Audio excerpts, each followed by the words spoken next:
Narayana hill সিটির সবচেয়ে satisfying যে বিষয়টা সেটা হচ্ছে যে তাদের কার্ডিয়াক অর্থাৎ মেইন বিল্ডিংয়ের সামনেই 4টা উপাসনালয়, মানে এক জায়গায় সেন্টার, সে সেন্টারকে কেন্দ্র করে চারিদিকে 4টা উপাসনালয়।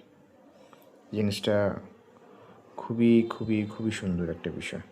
প্রথমে হচ্ছে এদিক থেকে ভিডিওতে দেখা যাচ্ছে এটা হচ্ছে গির্জা খ্রিস্টানদের জন্য। তারপরে যেটা দেখা যাবে সেটা হচ্ছে যে এই পাশ দিয়ে বাম পাশ দিয়ে সামনে গেলে হচ্ছে যে মন্দির পড়বে। সেখানে একটা গণেশ ঠাকুরের একটা প্রতিমা আছে। সেখানে